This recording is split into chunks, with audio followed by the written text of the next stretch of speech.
উৎপত্তি কবে? আহলুল হাদিস আমরা আগেই বলেছি, আহলুল হাদিস মানেই হচ্ছে কোরআন এবং রাসূল সাল্লাল্লাহু আলাইহি ওয়াসাল্লাম এর হাদিসের অনুসারী যারা, এরাই হলো আহলুল হাদিস। তাহলে পৃথিবীর বুকে কোরআন এবং রাসূল সাল্লাল্লাহু আলাইহি ওয়াসাল্লামের হাদিসের অনুসারী যেদিন থেকে পাওয়া যায়, এই চিন্তা চেতনা ও আকীদা আদর্শের উৎপত্তি পৃথিবীর বুকে সেদিন থেকেই। রাসূল সাল্লাল্লাহু আলাইহি ওয়াসাল্লামের সাহাবায়ে কেরামগণ তারাই হচ্ছেন সর্বপ্রথম এই আদর্শের অনুসারী ছিলেন।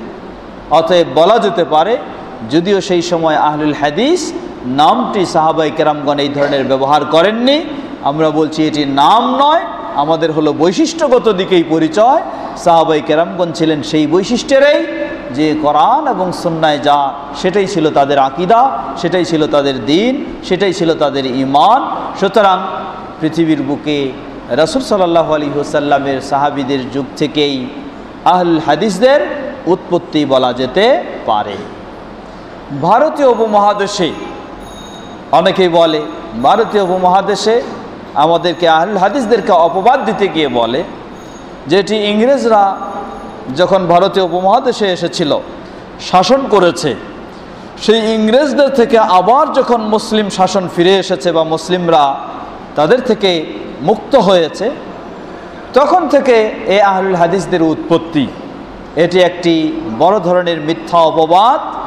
যারা রাসূল সাল্লাল্লাহু আলাইহি ওয়াসাল্লামের ব্যাপারে মিথ্যা অপবাদ দিতে পারে, এমনকি আল্লাহর বিষয়ে মিথ্যা অপবাদ দিতে পারে, সাহাবীদের বিষয়ে মিথ্যা অপবাদ দিতে পারে, ইমামদের বিষয়ে মিথ্যা অপবাদ দিতে পারে, আহলুল হাদিসদের বিষয়ে তাদের মিথ্যা অপবাদ দেওয়াটা কোনো বিষয় নয়, বরং দিবে, এটাই হলো তাদের স্বভাব। বলবেন যে কিভাবে আল্লাহ এবং তার রাসূল বা সাহাবায়ে কেরামদের বিষয়ে অপবাদ? অসংখ্য প্রমাণ। বহু আলেম রয়েছেন, ওই আলেমরাই তারা কথায় কথায় কি বলেন? বলেন যে আল্লাহ সুবহানাহু ওয়া তাআলা বলেন, লাউলা খালাকতুকা মা খালাকতু আল আফলাক। আল্লাহ বলেন, হে নবী, তোমাকে যদি আমি সৃষ্টি না করতাম, বিশ্বজগৎ সৃষ্টি করতাম না। কে বলেন? আল্লাহ বলেন। আল্লাহ সুবহানাহু ওয়া তাআলা এই কথা বলেছেন। আল্লাহ কোরআনে বললেন, ওমা খালাকতুল জিন্না ওয়াল ইনসা ইল্লা লিয়াবুদুন।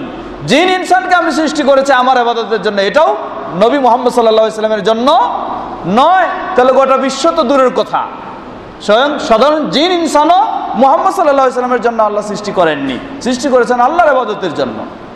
তাহলে আল্লাহ বলেন বলে এই যে একটা ডাহা মিথ্যা 100% জাল কথাটা যারা ছড়িয়ে দিতে পারে আল্লাহর নাম দিয়ে, আহলুল হাদিসদেরকে তারা বিভিন্ন মিথ্যা পরিচয় দিয়ে অপবাদ দিতে পারে, এটা কোনো সাধারণ বিষয়, কঠিন বিষয় নয়, এটি তাদের জন্য সাধারণ বিষয়। রাসূল সাল্লাল্লাহু আলাইহি ওয়াসাল্লামের নাম দিয়ে, সাহাবীদের নাম দিয়ে স্পষ্ট দেখুন, হাদিস না মানার কারণে রাসূল সাল্লাল্লাহু আলাইহি ওয়াসাল্লাম তার সাহাবীরা নাকি তার পিছনে যখন দাঁড়াতেন, কাঁধে কি নিয়ে দাঁড়াতেন? কাঁধে পুতুল নিয়ে দাঁড়াতেন। সাহাবীরা কাঁধে পুতুল নিয়ে সালাতে দাঁড়াতেন। এই পুতুলটা যেন পড়ে যায়, এই জন্যই আল্লাহ রাসূল সাল্লাম রুকু থেকে উঠে হাত তোলার জন্য নির্দেশ দিয়েছেন। নাউজুবিল্লাহ। পৃথিবীর কোনো ইতিহাস এটা প্রমাণ করতে পারবে না, বরং তথাকথিত আহলুল হাদিসদেরকে যারা বিভিন্নভাবে কটাক্ষ করে গালিগালাজ করে থাকে, তারাই এই সমস্ত কথাগুলি বলে থাকে। তাহলে তাদের মতো যাদের চর্চাই হলো মিথ্যা, যাদের স্বভাবেই হলো মিথ্যা, যাদের কথাই বলা হলো মিথ্যা, মানুষকে মিথ্যা অপবাদ দেওয়াটাই যাদের স্বভাব, তারা আহলুল হাদিসদেরকে কত কি অপবাদ দিতে পারে, এটি কোনো অসম্ভব বিষয় নয়। আল্লাহু আকবার। যেই রাসূল সাল্লাল্লাহু আলাইহি ওয়াসাল্লাম মক্কায় সাহাবীরা যারা নিজেদের জান মাল সব কিছু ত্যাগ করে হিজরত করে মদিনায় আসলেন, যত রকমের পুতুল পূজা, পুতুলের ইবাদত কোথায় ছিল? এটা মদিনায় না মক্কায়? মক্কায়। মদিনায় কোনো পুতুলের বিষয় ছিল না। অথচ জামাতের সাথে সালাত এর ব্যবস্থা কোথায় হয়েছে? মক্কায় না মদিনায়? মক্কায় ছিল না জামাতের ব্যবস্থা শুরু হয়েছে, প্রচলন হয়েছে মদিনায়। তাহলে মদিনায় রাসূল সাল্লাল্লাহু আলাইহি ওয়াসাল্লামের পিছনে সেই সাহাবী, যেই সাহাবীগণ ওই সেই পুতুল পূজারী, মূর্তি পূজারী, সেই শিরককে বর্জন করে সকল প্রকার জান মাল সব ত্যাগ করে হিজরত করে যারা মদিনায় আসলেন, মদিনায় এসে এত খাঁটি নির্ভেজাল তাওহীদপন্থী সাহাবীদেরকে যারা এই ধরনের পুতুল পূজারী বলে যারা অপবাদ দিতে পারে, তারা কাকে কিনা বলে অপবাদ দিতে পারে? এই অপবাদ দেওয়াটাই হলো তাদের স্বভাব। সুতরাং আহলুল হাদিসরা কখনো ভারতীয় উপমহাদেশে ইংরেজদের থেকে আসেনি, বরং ভারতীয় উপমহাদেশে সর্বপ্রথম আহলুল হাদিসদের এই আগমন হয়েছে। সর্বপ্রথম আহলুল হাদিসদের আগমন হয়েছে। তা কিভাবে? ভারতীয় উপমহাদেশে সর্বপ্রথম ইতিহাস বলে আমিরুল মুমিনিন ওমর ইবনুল খাত্তাব রাদিয়াল্লাহু আনহুর যুগ থেকেই ভারতীয় উপমহাদেশে ইসলাম প্রচার প্রসারের জন্য সেই অভিযান সর্বপ্রথমে আসে।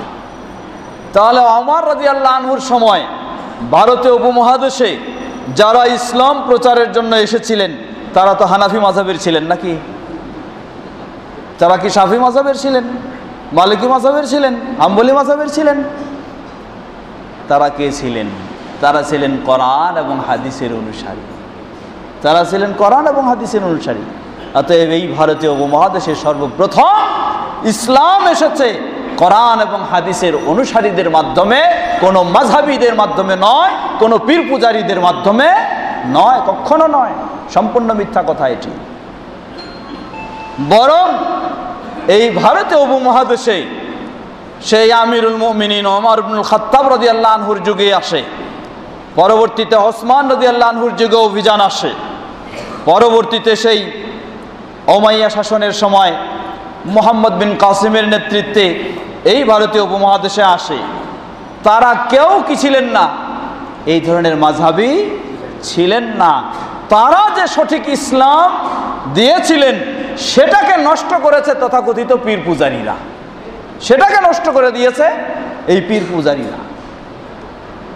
কখনো পীরদের মাধ্যমে এই ভারতীয় উপমহাদেশে ইসলাম আসেনি, ইসলাম এসেছে খাঁটি মুসলিমদের মাধ্যমে। তারাই ছিলেন প্রকৃতপক্ষে কোরআন এবং হাদিসের অনুসারী, তারাই ছিলেন এই আহলুল হাদিসের বৈশিষ্ট্যের অনুসারী ছিলেন তারাই। অতএব ভারতীয় উপমহাদেশেও আহলুল হাদিসদের উৎপত্তি ইংরেজদের সময় নয়, সেটা হচ্ছে আমিরুল মুমিনিন ওমর ইবনুল খাত্তাব রাদিয়াল্লাহু আনহুর যুগ থেকে এই অঞ্চলেও সেটার উৎপত্তি। আলহামদুলিল্লাহ। ইংরেজদের সময় কি হয়েছে যেটি দেখবেন কেউ বই পুস্তকেও, আজকে আহলুল হাদিসদের বিরুদ্ধে যে বই পুস্তক লেখা হয়েছে সেগুলিতে দেখা হচ্ছে যে আহলুল হাদিসরা হলো ইংরেজদের দালাল, ইংরেজরাই আহলুল হাদিসদের নাম দিয়েছে, তখন থেকে আবিষ্কার হয়েছে। এটা হচ্ছে তাদের আরেক মূর্খতার পরিচয়, অজ্ঞতার পরিচয়। তা কিভাবে? বিষয়টা হচ্ছে, আসল বিষয়টা ছিল এই, ইংরেজরা যখন তাদের বিরুদ্ধে, ইংরেজদের বিরুদ্ধে যখন মুসলিমরা সোচ্চার হয় তাদেরকে তাড়ানোর জন্য, সকল প্রকার মুসলিমরাই সেই সময় কি করেছেন? ইংরেজদের বিরুদ্ধে আন্দোলন করেছেন। কিন্তু যারা বলিষ্ঠ নেতৃত্ব দিয়েছিলেন তারা ছিলেন আহলুল হাদিসদের অন্যতম ব্যক্তিরা। সেই শহীদ ইসমাইল রাহিমাহুল্লাহ, সৈয়দ আহমদ রাহিমাহুমুল্লাহ, তারা ছিলেন কারা? তারা ছিলেন এই আহলুল হাদিস। এই আহলুল হাদিসরা সেই সময় তারা বলিষ্ঠ নেতৃত্ব দিচ্ছিলেন এবং বড় ধরনের ভূমিকা রেখেছিলেন ইংরেজদের বিরুদ্ধে। এখন ইংরেজরা এখানে একটা কৌশল শুরু করলো, তা কি? যে সকল মুসলমানেরা ইংরেজদের বিরুদ্ধে যখন এক হয়েছে, এখন ইংরেজদের কৌশল হলো যে এদের সাথে অস্ত্রশস্ত্র বা অন্য কোনো মাঠে ঘাটে পাওয়া যাবে না, পারার একটাই পথ, এদেরকে যদি আমরা ভাগাভাগি করে দিতে পারি, বিভক্ত করে দিতে পারি। এজন্য সেই সময়ে যারা তাওহীদপন্থী আহলুল হাদিস ছিলেন তাদেরকে ইংরেজরা সেই সময়, এটা হলো 1850 সালের পরে, বিশেষ করে 1886 সালের যে বিষয়টি আসতেছে, ইংরেজরা তখন এই আহলুল হাদিসদেরকে ওয়াহাবি বলে আখ্যায়িত করে ইংরেজরা। কারণ ইংরেজরা হচ্ছে ইসলামের শত্রু, এরাই সর্বপ্রথম আহলুল হাদিসদেরকে ভারতীয় উপমহাদেশে ওয়াহাবি বলে অপবাদ দেয়। আর সেই ইংরেজদের দালাল যারা, তারা আজ পর্যন্ত আহলুল হাদিসদেরকে ওয়াহাবি বলে অপবাদ দিচ্ছে। এরা হলো ইংরেজের দালাল। সর্বপ্রথম ভারতীয় উপমহাদেশে আহলুল হাদিসদেরকে ওয়াহাবি বলে আখ্যায়িত করেছে, তাদেরকে ক্ষতিগ্রস্ত করার জন্য, তাদের প্রতি মানুষের আস্থা নষ্ট করে দেওয়ার জন্য। এটা হলো ইংরেজরা। আর সেই ইংরেজদের এই অনুসারীরা বা তাদের এই পরবর্তী প্রজন্ম বলবো এখন, আহলুল হাদিসদেরকে যারা আজও ওয়াহাবি বলে আখ্যায়িত করে, এরা হচ্ছে সেই ইংরেজদের দালালরা। এখন এই ইংরেজরা তখন আহলুল হাদিসদেরকে ওয়াহাবি বলে তাদের চিঠিপত্র লেখা শুরু করে, ইত্যাদি শুরু করে। সেই শেখুল কুল নাজির হুসাইন দেহলভী রাহিমাহুল্লাহ, তার ছাত্র হোসাইন আহমদ ভাটালভী রাহিমাহুল্লাহ, তিনি একটি পত্রিকা সেই সময় ছিল আহলুল হাদিসদের, ইশাআতে ইসলাম এই নামে মাসিক পত্রিকা, এই পত্রিকার সম্পাদক ছিলেন তিনি ইংরেজদের কাছে চিঠি লিখলেন যে আপনারা আমাদেরকে কখনো ওয়াহাবি বলবেন না, বরং আমরা হলাম আহলুল হাদিস। অফিসিয়ালি কোনো চিঠি যদি আপনারা আমাদেরকে দেন, আমাদেরকে আমাদের আসল নাম যেটা আহলুল হাদিস, সেই নাম দিয়ে আমাদেরকে কি করবেন? সম্বোধন করবেন। সেই আসল নাম দিয়েই আমাদেরকে সম্বোধন করবেন। এখন বিষয়টি একটু ভালোভাবে চিন্তা করবেন। উদাহরণস্বরূপ ধরে নেন, আপনার নাম হলো আব্দুর রহমান, জন্মের পর থেকে আপনার বাবা মা নাম রেখেছেন আব্দুর রহমান। এখন একজন ব্যক্তি আপনার সাথে পরিচিত হচ্ছে বা যেই হোক, সে আপনাকে সম্বোধন করে, আপনাকে চিঠি লেখে আব্দুর রহিম বলে, আপনাকে চিঠি লিখছে আব্দুর রহিম। আপনার কি কাজ? আপনি তার নামটা সংশোধন করে দিবেন না? তাকে বলবেন না যে আমি আব্দুর রহিম না, আমি হলাম কে? আব্দুর রহমান। আপনি তো এটাই বলবেন তাকে। যখন আপনি তাকে বলবেন যে না ভাই, আপনি আমার কাছে চিঠি দিচ্ছেন, প্রয়োজনে দিতে পারেন, কিন্তু আমাকে আপনি কখনো আব্দুর রহিম বলে আমার পরিচয় লিখবেন না, আমার পরিচয় হলো আব্দুর রহমান। আপনি যদি এইভাবে তাকে বলেন, আপনার বলার পরে সে তার চিঠিতে যখন সংশোধন করে নিল, পরবর্তী চিঠিতে আব্দুর রহিম না লিখে আব্দুর রহমান লিখলো, তাহলে আপনার নাম কি আব্দুর রহমান সে রাখলো, না আপনার জন্ম থেকে আপনার বাবা মা আব্দুর রহমান লিখছেন? কে রাখলো? পরে যে সংশোধন করে নিল সে রাখলো আপনার নাম? না, আপনার আগে থেকে যে আব্দুর রহমান নাম রাখা রয়েছে সেটাই হলো আপনার আসল নাম। সে ভুল করেছিল, আপনি তাকে সংশোধন করে দিলেন। তো আহলুল হাদিস আগেই ছিল তারা। এই আহলুল হাদিসদেরকে তারা ওয়াহাবি বলে ইংরেজরা যখন চিঠি লেখে সম্বোধন করে, তিনি সেই হোসাইন আহমদ রাহিমাহুল্লাহ, তিনি সেই ইংরেজদেরকে চিঠি লিখলেন যে আমাদের কাছে আপনারা অফিসিয়ালি কোনো চিঠি দিলে সেই চিঠিতে কখনো আমাদেরকে ওয়াহাবি বলবেন না, আমরা কখনো ওয়াহাবি নই, আমরা হলাম আহলুল হাদিস, আমাদের আহলুল হাদিস পরিচয় আপনারা উল্লেখ করবেন। এই সংশোধনে দেওয়ার পর তারপর থেকে ইংরেজরা যখন এই আহলুল হাদিসদেরকে অফিসিয়ালি কোনো চিঠি ব্যবহার করে, সেখানে আহলুল হাদিস পরিচয় দেয়। তাহলে আহলুল হাদিস কি ইংরেজরাই নাম দিয়েছে না আগে থেকে নাম ছিল? আগে থেকে নাম ছিল। ভুল করেছে কে? ভুল করেছে ইংরেজরা। এটা শুধু ভুল নয়, এটা কি তাদের একটা বড় ধরনের ষড়যন্ত্র ছিল, আহলুল হাদিসদেরকে ভিন্ন পরিচয় দিয়ে মানুষের কাছে কি করা? তাদের আস্থা নষ্ট করা, তাদের মাঝে একটা দলাদলি, ইংরেজদের বিরুদ্ধে যে আন্দোলন সেটার মাঝে দলাদলি সৃষ্টি করে দেওয়া, এটাই ছিল তার উদ্দেশ্য। সেই একই উদ্দেশ্যে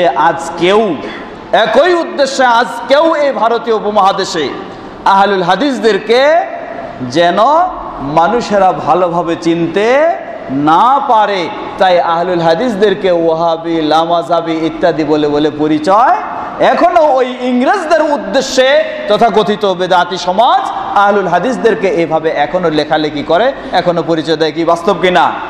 বাস্তব বিষয়। এটা ইংরেজদের শিক্ষা নিয়েই তারা এই কাজ করেছে। আহলুল হাদিসরা কখনো ইংরেজদের সাথে নয়, ইংরেজদের থেকে নয়, তারা আহলুল হাদিসরা আগে থেকেই তারা আহলুল হাদিস ভারতীয় উপমহাদেশেও ছিলেন, পৃথিবীর অন্যান্য জায়গাও ছিলেন। সুতরাং এটি একটি সম্পূর্ণ তাদের মিথ্যা ও বানাওয়াটি কথা, বরং এটি তাদের একটি বড় ধরনের হয় অজ্ঞতার পরিচয়, অথবা এটি একটি তাদের মিথ্যার আশ্রয় নেওয়া, যেটি তাদের স্বভাব, সেই স্বভাবের পরিচয়। আমরা দোয়া করছি আল্লাহ তাদেরকে হেদায়েত দান করুন। তারা যেন ইংরেজের আচরণ না করে, তারা যেন মুসলিমের আচরণ, মুসলিমের পরিচয় দিতে পারে, আল্লাহ সেই তৌফিক তাদেরকে দান করুন।